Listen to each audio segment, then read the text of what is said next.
اس کے علاوہ بھی اس کے بہت سے شواہد موجود ہیں، لیکن یہ جس طرح ہر اگلی صدی کے اندر رفض کا ایک تاثر آتا ہے اور اس کی وجہ سے کئی لوگ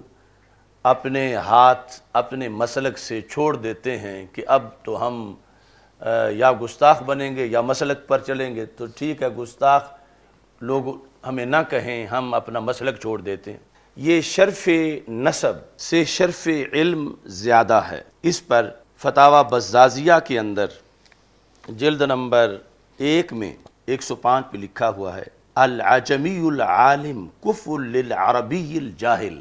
اگر اجمی عالم ہو، یعنی ویسے تو عربی کی بڑے فضائل ہیں، اگر اجمی عالم ہو تو وہ عربی جاہل کی کف ہے، یعنی سید پہلے تو عربی ہے، اور اس لیے کہا لِأَنَّ شَرْفَ الْعِلْمِ اقوى وَأَرْفَع، اس واسطے کہ علم کا شرف جو ہے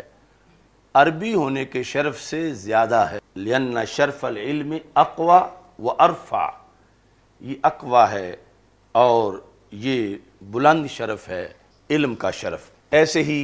فتاوی قاضی خان کے اندر جلد نمبر 1 میں موجود ہے، صفحہ نمبر 164 پہ، الفقیہ یکون کفء للعلوی،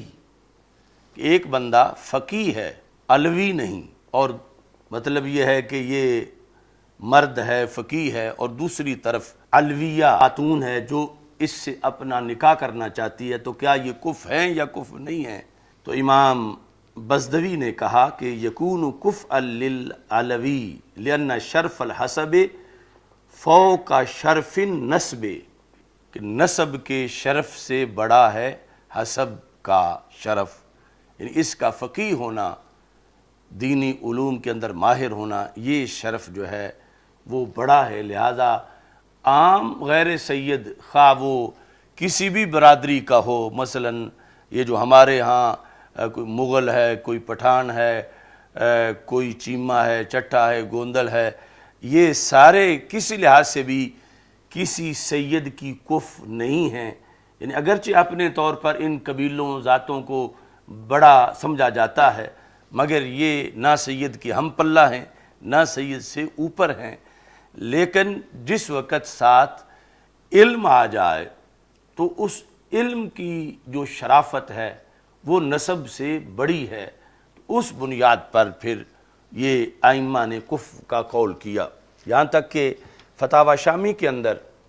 یہ موجود ہے، فتاوی شامی یہ جو 8ویں جلد ہے اس چھاپے کی، اس میں بھی یہ لمبی بحث انہوں نے کئی صفحات پر کی اس پر کہ جو شرف علم ہے یہ شرف نسب سے زیادہ ہے۔ اعلیٰ حضرت فاضل بریلوی رحمۃ اللہ علیہ نے فتاوی رضویہ میں کئی جگہ اسی قانون کو ذکر کیا کہ شرف علم شرف نسب سے زیادہ ہے، اور اسی پر پھر آپ سے ایک مسئلہ جو پوچھا گیا تو آپ نے بھی مشروط طریقے سے سیدہ کے غیر سید کے ساتھ نکاح کے جائز ہونے کا فتویٰ بھی دیا اعلیٰ حضرت فاضل بریلوی رحمۃ اللہ علیہ نے، یعنی جس طرح دیگر فقہاء کے نزدیک وہ تھا، تو متاخرین میں اعلیٰ حضرت فاضل بریلوی رحمۃ اللہ علیہ نے بھی اس فقہی اصول کو جو احناف کا قانون ہے امام صاحب سے لے کر اس کی روشنی میں آپ نے فتویٰ دیا، اور یہ جو 716 صفحہ ہے 11ویں جلد کا، اس میں یہ مسئلہ ہے۔ ایک شخص کا فرمان ہے کہ سید یعنی آل نبی صلی اللہ علیہ وسلم کی دختر ہر ایک کو پہنچ سکتی ہے، یعنی معاذ اللہ ہر کسی سے اس کا نکاح ہو سکتا ہے، یعنی ہر مسلمان سے عقد جائز ہے۔ دوسرے نے جواب دیا کہ اگر جاروب کش مسلمان ہو جائے تو بھی جائز ہے، تو اس کا جواب دیا کہ کچھ مذائقہ نہیں۔ تو اعلیٰ حضرت سے پوچھا گیا کہ یہ شخص جو مطلقاً سیدہ کا غیر سید کے ساتھ نکاح جائز سمجھ رہا ہے، اس کا عقیدہ کیسا ہے؟ تو آپ نے جواب میں لکھا شخص مذکور جھوٹا کذاب ہے، یعنی جو یہ سمجھتا ہے کہ کوئی جھاڑو پھیرنے والا ہے بشرطے کہ مسلمان ہے تو اس کے ساتھ سیدہ کا نکاح جائز سمجھتا ہے،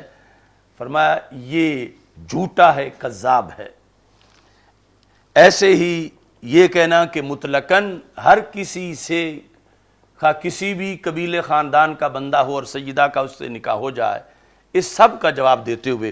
آپ نے فرمایا شخص مذکور جھوٹا اور بے ادب گستاخ ہے۔ سادات کرام کی صاحبزادیاں کسی مغل، پٹھان یا غیر قریشی شیخ مثلا انصاری کو بھی نہیں پہنچتیں جب تک وہ عالم دین نہ ہوں۔ یعنی اگر وہ عالم دین ہیں، یعنی شیخ ہے ساتھ عالم دین ہے، یا وہ پٹھان ہے، غیر قریشی ہے مگر عالم دین ہے، تو پھر نکاح ہو سکتا ہے۔ ورنہ یعنی اگر شرف علم نہیں ہے تو محض ان برادریوں میں یہ حیثیت نہیں ہے کہ یہ سید کی کف بنے، برابر ہوں یا اوپر ہوں، ان میں کسی برادری کے اندر یہ شان نہیں ہے۔ لیکن شرافت علم کی بنیاد پر آپ نے یہ قید لگائی کہ جب تک وہ عالم دین نہ ہوں تو نکاح جائز نہیں۔ اگر عالم دین ہوں تو پھر مشروط طریقے سے، کہ سیدہ خود چاہ رہی ہو، یہ نہیں کہ معاذ اللہ کوئی اغوا کا کیس ہو، تو مشروط طریقے سے نکاح کے بارے میں یہ فتویٰ اعلیٰ حضرت رحمۃ اللہ علیہ نے بھی دیا۔ یہی بات چل رہی تھی کہ اس پر پھر یہ پوری کتاب لکھی علامہ عطا محمد بندیالوی رحمۃ اللہ علیہ نے، جس کا نام سیف العطا ہے۔ نیچے لکھا ہے یعنی نکاح سیدہ با غیر سید کی شرعی حیثیت۔ تو آپ نے بھی اس کو مطلقاً بغیر تقیید کے جائز نہیں سمجھا کہ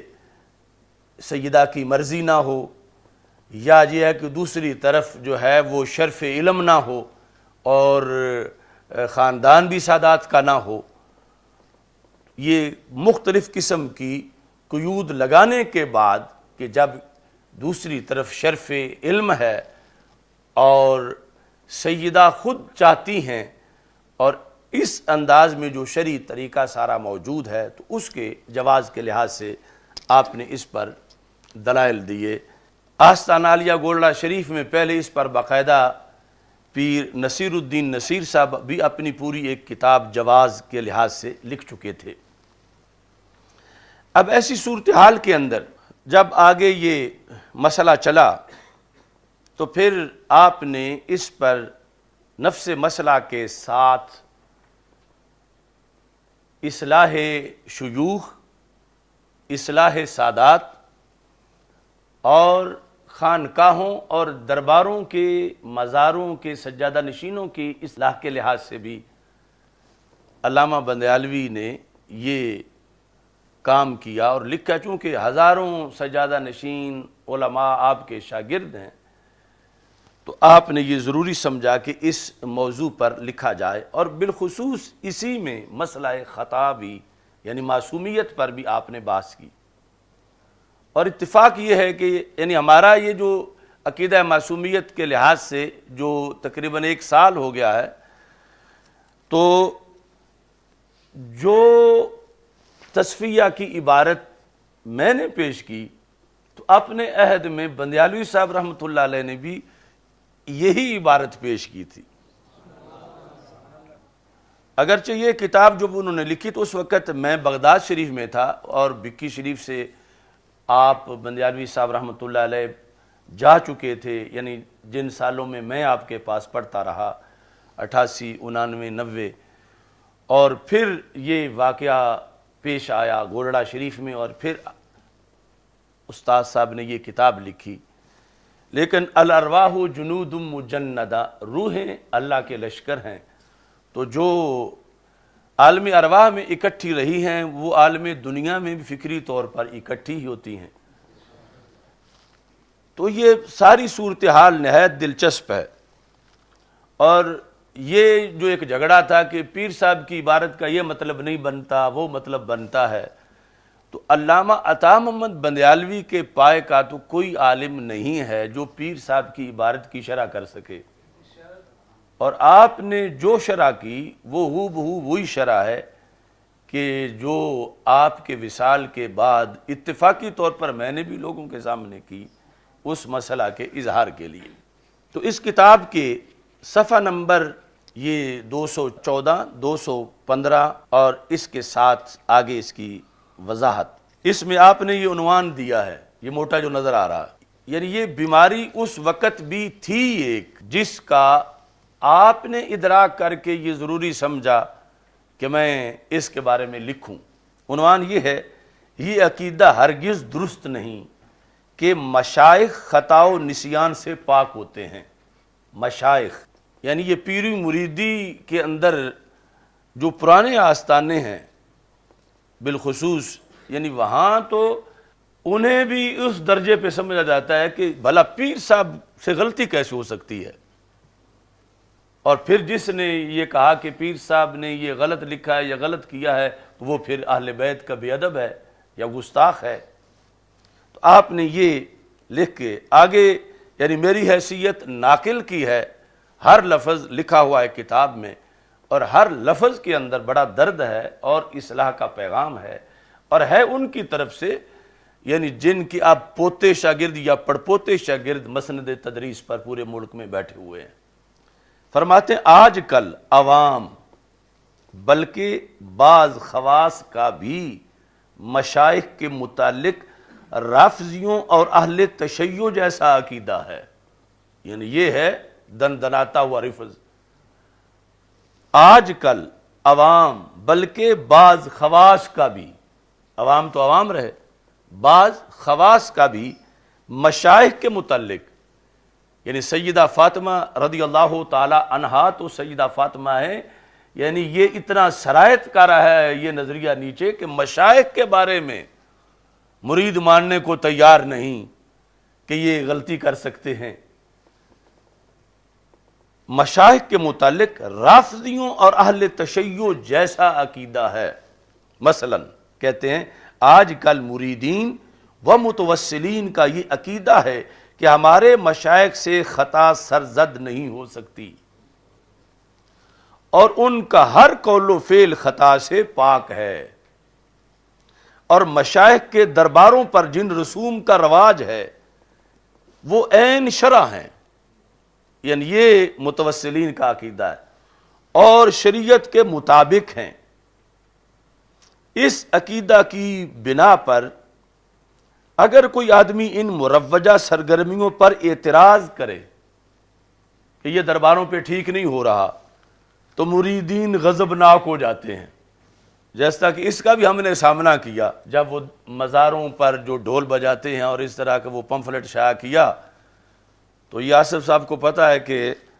مرید غضبناک ہو جاتے ہیں، یعنی یہ ایوان اقبال لاہور میں جلسہ ہو رہا تھا تو مرید اس وجہ سے غضبناک تھے، ہمارے ہینڈ بل پھاڑ رہے تھے، لڑائی کر رہے تھے نعرہ صاحب وغیرہ سے کہ یہ تم کیوں تقسیم کرتے ہو، یعنی صرف اس نظریے میں یہ نہ انہیں پتہ ہے کہ یہ قرآن کے خلاف ہے، یہ حدیث کے خلاف ہے، صرف یہ کہ ہمارے پیر کے خلاف ہے۔ تو استاد لکھتے ہیں دلیل ان کی کیا ہے، وہ کہتے ہیں کہ یہ سب کچھ تو بڑے شیخ کے دور سے مروج ہے، یعنی موجودہ سجادہ نشین تو نہیں، یہ تو بڑوں کے زمانے سے ہوتا آ رہا ہے۔ اگر خلاف شریعت ہوتا تو اس مقدس دور میں اس کا رواج نہ ہوتا، حالانکہ بعض مروجہ رسمیں یقیناً شریعت کے مطابق نہیں ہوتی، یعنی جو پچھلوں والی نہیں ہے وہ تو نہیں، یعنی ہو سکتا ہے کہ بڑوں کے زمانے سے کچھ رسمیں آ رہی ہیں اور وہ بھی شریعت کے مطابق نہیں۔ اس طرح مریدین کے عقیدہ میں دو خرابیاں آ جاتی ہیں، اول یہ کہ مشائخ سے خطا سرزد ہو ہی نہیں سکتی یا نہیں ہوتی، یا آپ چونکہ منطقی ہیں تو ہو ہی نہیں سکتی یا نہیں ہوتی، کیونکہ اس میں فرق ہے کہ ایک تو ہو ہی نہیں سکتی، ایک ہو تو سکتی ہے مگر ہوتی نہیں ہے۔ یہ مریدین کے عقیدہ کے اندر یہ چیز آ جاتی ہے۔ دوسری، مشائخ کے درباروں پر بعض خلاف شرع حرکات کو مریدین شریعت سمجھتے ہیں کہ ہیں وہ خلاف شرع حرکات، مگر مریدین سمجھتے ہیں کہ یہ شریعت ہے، حالانکہ ایسا ہرگز نہیں کہ جب خلاف شرع ہیں تو ان کو شریعت کہنا بہت بڑی غلطی ہے، گناہ ہے، نہیں ہو سکتی۔ سطور ذیل میں اس پر دلائل دیے جائیں گے کہ مشائخ سے خطا سرزد ہو سکتی ہے۔ یہ بندیالوی صاحب